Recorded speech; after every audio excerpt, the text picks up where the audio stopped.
Hello friends, welcome to my channel bake and more. আজ আমি বানাতে চলেছি ছানার সন্দেশ পাতুরি। বন্ধুরা, আপনারা তো অনেক রকমের পাতুরি করেছেন, কিন্তু ছানা দিয়ে যে একটি সন্দেশ পাতুরি করা যায় তা কি কখনো ভেবেছেন? এটি বানানো খুবই সহজ, আমাদের হাতের কাছে থাকে এমন কম উপকরণে এটি তৈরি করা যায়। সামনেই আসছে সরস্বতী পুজো, তাছাড়া লক্ষ্মী পুজো বা বাড়ির যে কোনো ছোটখাটো পুজোতে বা অনুষ্ঠানে এই ছানার পাতুরি সন্দেশটা করে আপনারা সকলের মন কেড়ে নিতে পারেন। দেখুন সন্দেশটা কত নরম হয়েছে।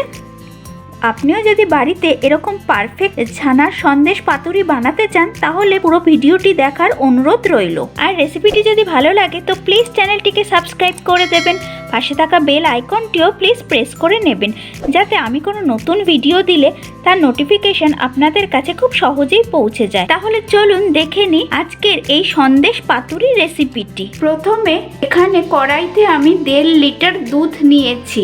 এরপর দুধটাকে আমি ফুটতে দিচ্ছি। দুধটা ফুটে গেছে, এবার আমি গ্যাসটা বন্ধ করে দিচ্ছি। এরপর একটি বাটিতে আমি 3 বড় চামচ ভিনিগার দিচ্ছি আর 3 বড় চামচ জল দিয়ে একটি মিশ্রণ বানিয়ে নিলাম। এবার আমি গরম দুধে ও ভিনিগারের যে মিক্সচারটা বানালাম সেটা দিয়ে দিচ্ছি ও হালকা নেড়ে নিচ্ছি। দেখুন দুধটা আস্তে আস্তে ছানা কাটতে শুরু করবে। দেখুন নাড়তে নাড়তে দুধটা কেটে গেছে আর ছানার জলটাও ক্লিয়ার হয়ে গেছে। এবার আমি ছানাটা ছেঁকে নিচ্ছি। এবার এর উপরে আমি একটু জল ঢেলে ছানাটাকে ধুয়ে নিচ্ছি, যাতে ভিনিগারের টক ভাবটা চলে যায়। ছানাটাকে এইভাবে কিছুক্ষণ রেখে দিচ্ছি যাতে জলটা পুরো ঝরে যায়। ফিরে আসছি 20 মিনিট পরে। এবার একটা পুর আমি বানিয়ে নিচ্ছি। তার জন্য একটি বাটিতে 25 গ্রাম পাটালি গুড়, যা আমি গ্রেট করে নিয়েছি, তা দিলাম। 50 গ্রাম গ্রেট করা খোয়া আর 2 চামচ কনডেন্স মিল্ক দিলাম। এবার খোয়া ক্ষীর, কনডেন্স মিল্ক আর গুড়ের মিক্সচারটা ভালো করে মিশিয়ে নিচ্ছি। এবার এই মিশ্রণটা আমি একটি কড়াইয়ে দিয়ে দিচ্ছি। এবার হালকাভাবে আমি এটা রান্না করে নিচ্ছি। ফিরে আসছি কিছুক্ষণ পরে। নাড়তে নাড়তে মিশ্রণটা যখন এরকম টেনে আসবে তখন এটাকে নামিয়ে নিচ্ছি। মাওয়ার পুরটা আমি একটি বাটিতে নামিয়ে নিয়েছি। এবার এটা কিছুক্ষণের জন্য ঠান্ডা হতে দিচ্ছি। আমি যে ছানাটা জল ঝরতে রেখেছিলাম সেটা জল ঝরে 250 গ্রামের মতো হয়েছে। এবার এর সাথে আমি 50 গ্রাম গুঁড়ো চিনি দিচ্ছি। এবার ছানাটা চিনি গুঁড়োর সাথে ভালোভাবে মেখে নিচ্ছি। ছানাটা চিনি গুঁড়োর সাথে ভালোভাবে ঠেসে ঠেসে মাখতে হবে।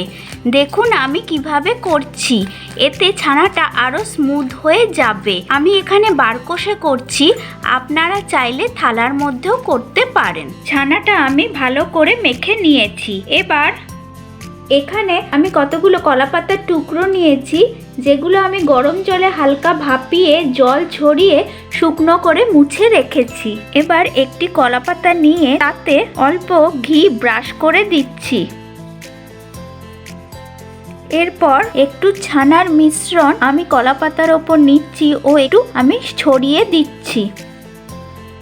এরপর আমি যে মাওয়ার পুরটা বানিয়েছিলাম সেটা এইভাবে আমি শেপ দিয়ে নিয়েছি ও সেটা আমি ছানার ওপরে বসিয়ে দিচ্ছি। এরপর মাওয়ার পুরের ওপর আমি কিছুটা কাজু কুচি ছড়িয়ে দিচ্ছি আর কিছু কিশমিশ কুচিও ছড়িয়ে দিলাম। এবার এর ওপরে আমি আবার ছানার মিশ্রণটা দিয়ে দিচ্ছি ও ভালো করে আবার হাত দিয়েই ছড়িয়ে নিচ্ছি। দেখুন উপরের ছানাটাকে আমি পুরের ওপরে এভাবে ছড়িয়ে দিয়েছি। এবার একটু ছুরি দিয়ে চারিদিকটা একটু চেপে চেপে দিচ্ছি। দেখুন কিভাবে করছি। একটু চৌকো মতো শেপ দিতে হবে। এবার ওপরে একটি কাজু আমি বসিয়ে দিচ্ছি আর আরেকটা কিশমিশ বসিয়ে দিলাম। এবার কলাপাতাটাকে পাতুরির শেপে মুড়িয়ে নিচ্ছি, যেভাবে আপনারা পাতুরিতে কলাপাতা মুড়িয়ে থাকেন। দেখুন কিভাবে করছি।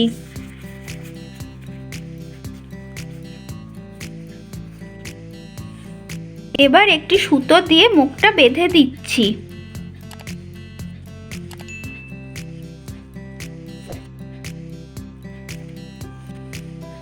এভাবে সবগুলো সন্দেশের পাতুরি বানিয়ে আমি ফিরে আসছি।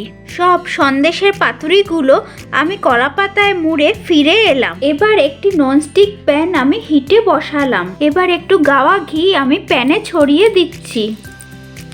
এরপর কলা পাতার মোড়কগুলি আমি এই প্যানের ওপর সাজিয়ে দিচ্ছি ও মাঝারি আঁচে আমি দুদিকই হালকা করে ভেজে নিচ্ছি। হিটটা মাঝারি রাখবেন, বেশি তাপে ভাজবেন না, তাহলে ছানাটা বেশি পুড়ে যেতে পারে।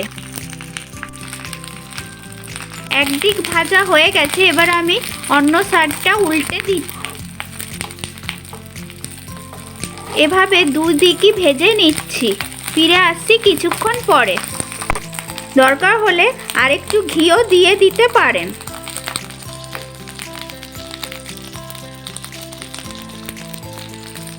কলা পাতার মোড়কগুলি দুদিকেই ভাজা হয়ে গেছে। এবার এগুলো আমি একটি প্লেটে তুলে নিচ্ছি। সবগুলো সন্দেশের পাতুরি আমি ভেজে ফিরে এলাম। এবার এগুলো আমি আপনাদের পরিবেশন করে দেখাচ্ছি। দেখুন, একটি পাতুরি আমি এবার আপনাদের খুলে দেখাচ্ছি।